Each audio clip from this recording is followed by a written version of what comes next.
Assalamualaikum warahmatullahi wabarakatuh. Waalaikumsalam warahmatullahi wabarakatuh. Innal hamdalillah, sesungguhnya segala puji hanyalah milik Allah. Nahmaduhu wa nasta'inuhu wa nastaghfiruh. Kita semua memujinya, kita semua hanya meminta pertolongan padanya, dan kita semua hanya meminta ampunan padanya. Wa na'udzu billahi min syururi anfusina wa min sayyiati a'malina.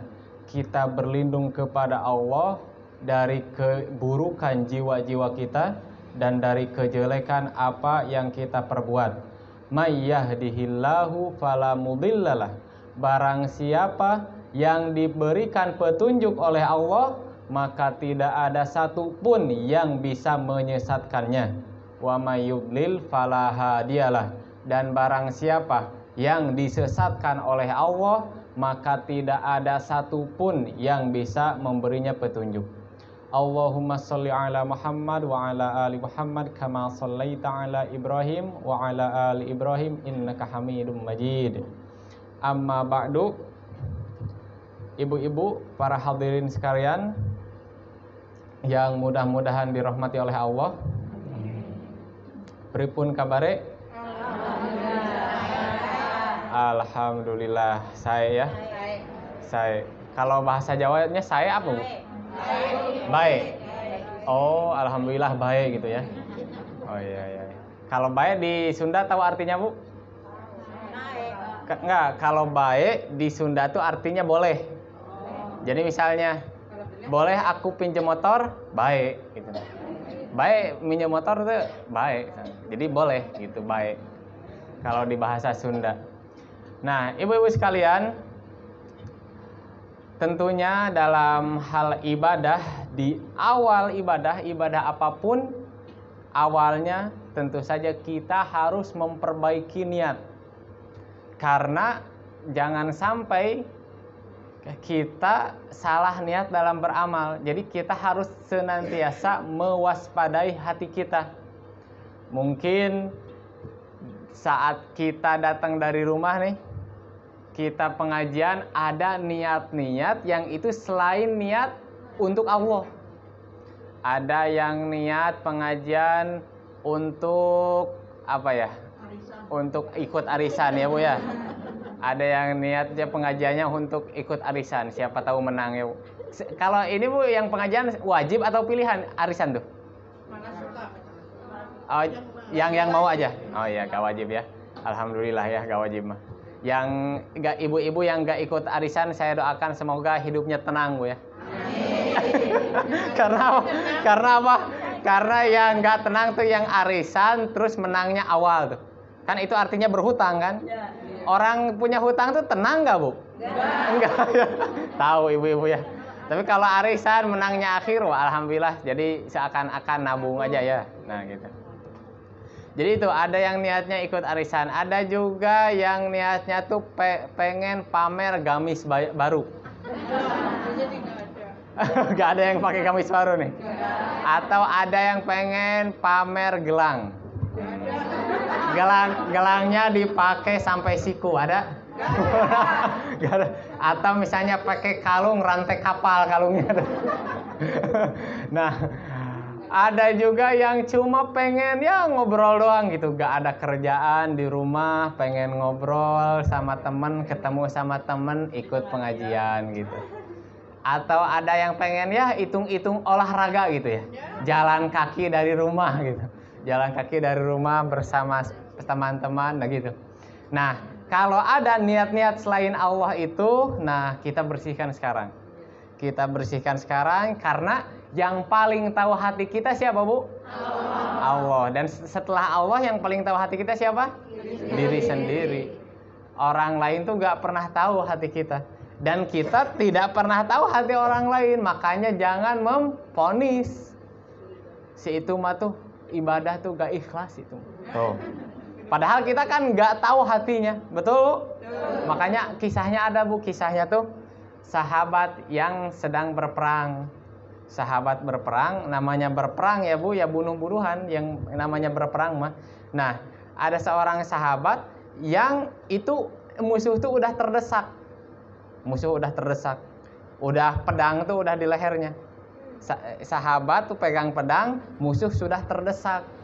Nah, terus saat musuh terdesak, dia bilang asyhadu alla ilaha illallah wa asyhadu anna muhammadar rasulullah. Nah, harusnya aturannya kalau orang udah masuk Islam itu darahnya haram. Jadi gak boleh dibunuh, itu aturannya.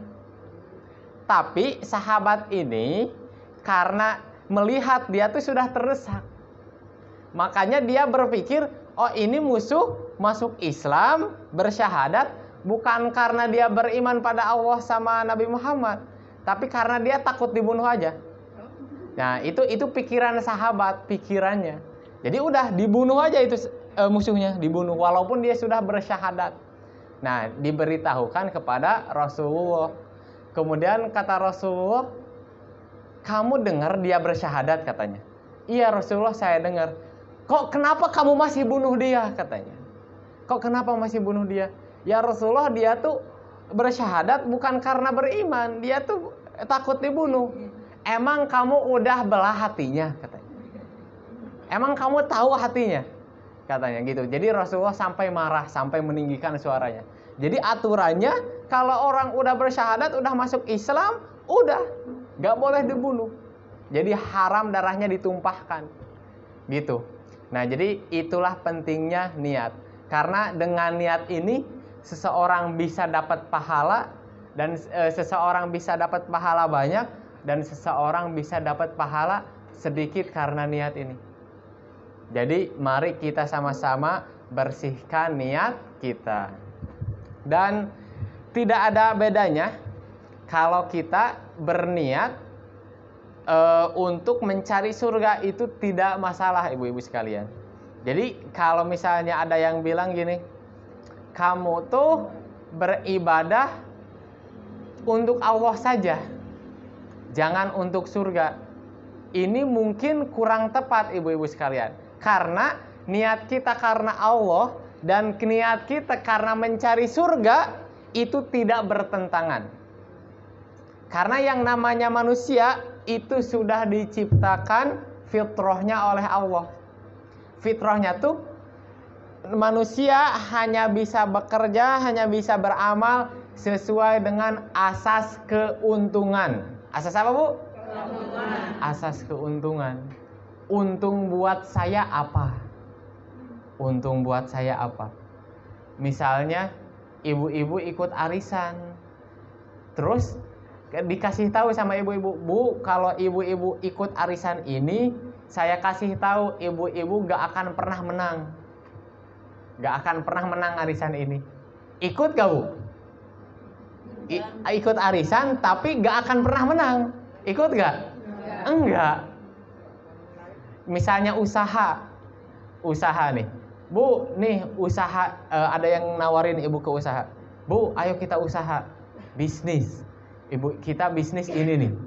Tapi saya janjikan kepada ibu, saat ibu ikut di bisnis ini, saya janjikan kerugian kepada ibu. Ikut gak, Bu? Enggak. Makanya kalau kita ada untungnya, kita ikut. Itu fitrah manusia, bekerja dengan asas keuntungan. Makanya kalau kita lihat di Al-Quran, ibu-ibu sekalian, kita lihat di Al-Quran, banyak sekali ayat-ayat tentang surga dan banyak ayat-ayat tentang neraka. Itu banyak sekali. Makanya Allah berfirman, ya ayyuhalladzina amanu hal adullukum ala tijaratin tunjikum min adzabin alim. Wahai orang-orang yang beriman, maukah kalian aku beritahukan atau aku tunjukkan kepada suatu perniagaan yang bisa menyelamatkan kalian dari azab yang pedih? Tuh, Allah menyebutkan ini suatu perniagaan. Kalian beriman kepada Allah, kalian beriman kepada Rasulnya, tujahidun, dan kalian berjihad di jalan Allah dengan apa? Dengan harta kalian dan dengan jiwa kalian. Jadi kalau kita berjihad, Bu, kita dapat ayat tentang jihad, itu selalu didahulukan berjihad dengan harta dulu, terus dengan jiwa. Berjihad dengan harta dulu, kemudian dengan jiwa. Nah, Allah di sini menyebutkan perniagaan, jual beli, tijaroh bahasa Arabnya. Jadi tijaroh tuh kita memberikan sesuatu, kita dapat sesuatu.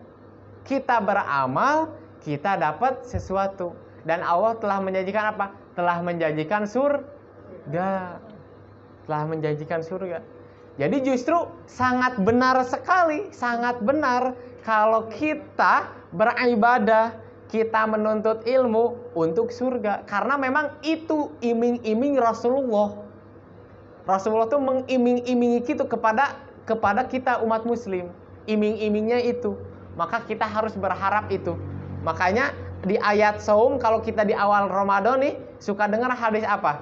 Man shoma ramadhana imanan wahtisaban ghufirallahu dan seterusnya.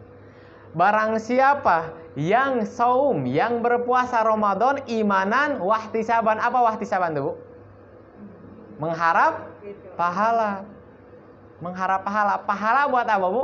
Buat masuk surga. Maka dia akan diampuni dosanya yang telah lalu. Mau gak, Bu, diampuni dosanya yang telah lalu?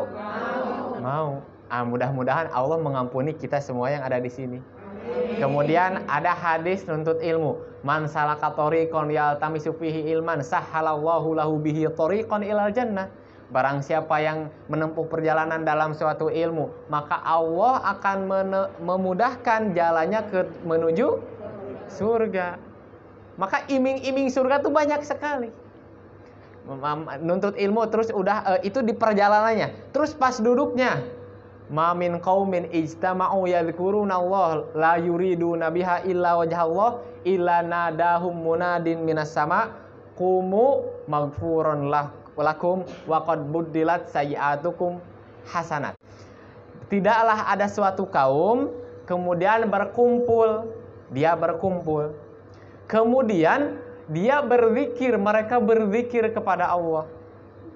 Kemudian saat mereka berkumpul dan berzikir itu, mereka tidak menginginkan sesuatu kecuali keridhaan Allah, kecuali ke surga Allah. Maka akan ada penyeru yang menyeru dari atas langit. Apa kata-katanya? Yaitu qumu maghfurun lakum.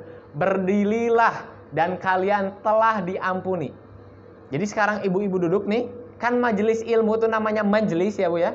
Majelis itu asal katanya dari jalasa yajlisu, yang itu artinya duduk. Majelis artinya tempat duduk. Jadi majelis itu identik dengan duduk. Makanya di sini qumu maghfurun lakum. Berdirilah dan akan diampuni semua dosa-dosa kalian. Jadi saat kita nih sekarang duduk, kemudian berdiri. Saat kita berdiri itu langsung otomatis semua dosa-dosa kita diampuni. Mau ibu-ibu yang ngedengerin ataupun ibu-ibu yang ngantuk pun insya Allah dapat ampunan, Bu.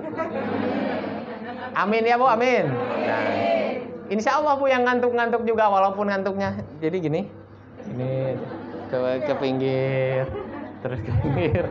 Nah itu, ibu-ibu yang di belakang yang ngantuk, insya Allah, Bu, dapat ampunan juga. Nah, jadi saat kita berdiri, terus setelah diampuni apa? Wa qad buddilat sayyi'atukum hasanat.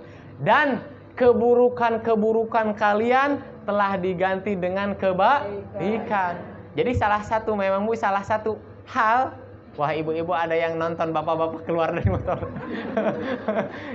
Jadi, Bu, memang saya tuh kalau ada nih saya lagi ngomong, terus ada misalnya di luar lagi ada apa, misalnya ada suara jeger gitu.